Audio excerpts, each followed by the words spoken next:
अस्सलाम वालेकुम दोस्तों। वीडियो पर नए आए हो तो सब्सक्राइब करो, शेयर करो और लाइक करो। वीडियो लास्ट तक देखो।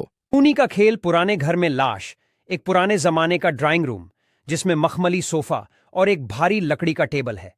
फर्श पर खून से सना हुआ एक शरीर पड़ा हुआ है।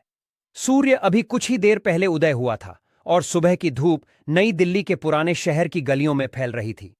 इंस्पेक्टर विजय का फोन अचानक बजा। एक हत्या की खबर। स्थान चांदनी चौक के पास एक जर्जर हवेली। विजय अपनी पुरानी जीप में सवार हुए और घटनास्थल की तरफ चल पड़े। हवेली के अंदर एक भव्य ड्राइंग रूम था जहां एक बुजुर्ग व्यक्ति एक सोफे पर गिरा हुआ था।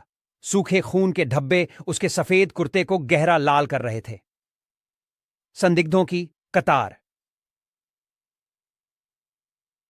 पुलिसकर्मी, विजय तथा कुछ लोग हवेली के अहाते में खड़े हैं। विजय ने तुरंत ही सबूत एकत्र करने का काम शुरू किया।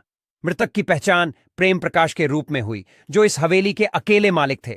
नौकरों के अनुसार रात के खाने के बाद प्रेम प्रकाश अपने कमरे में चले गए थे। सुबह जब वह नाश्ते के लिए नहीं आए तो एक नौकर उनके कमरे में गया, जहां यह भयावह दृश्य देखकर उसने पुलिस को सूचना दी। विजय को 4 संदिग्ध मिले। राजेश, प्रेम प्रकाश का बेटा, कर्ज में डूबा हुआ था और अपने पिता की संपत्ति का बेसब्री से इंतजार कर रहा था। रीना, प्रेम प्रकाश की बहू, अपने पति के रवैये से परेशान थी और उसका प्रेम प्रकाश से अक्सर झगड़ा हो जाता था।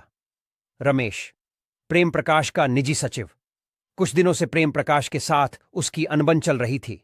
गुरमीत, प्रेम प्रकाश का पुराना रसोइया, कुछ पैसों के लेन देन को लेकर उसका प्रेम प्रकाश से झगड़ा हो गया था। सबूतों की खोज।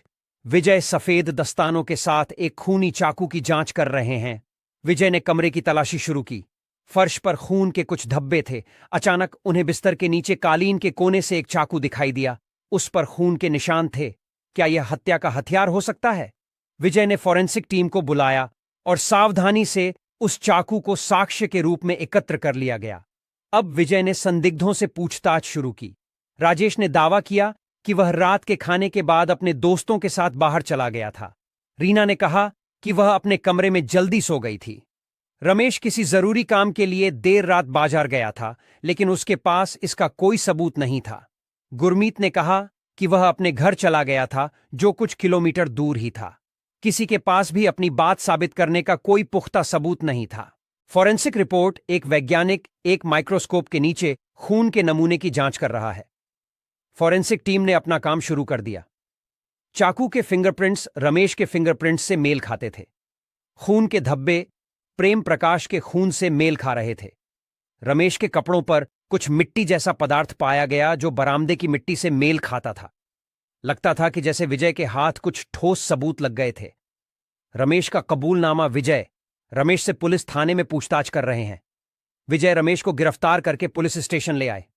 कड़े पूछताछ के सिलसिले के बाद रमेश ने अपना गुनाह कबूल कर लिया। उसने बताया कि प्रेम प्रकाश ने उसे वेतन बढ़ाने से मना कर दिया था और उसे बुरी तरह अपमानित किया था। गुस्से में आकर उसने प्रेम प्रकाश पर चाकू से हमला कर दिया। इसके बाद उसने चाकू को कमरे में ही छिपा दिया और सारे सबूत मिटाने की कोशिश की।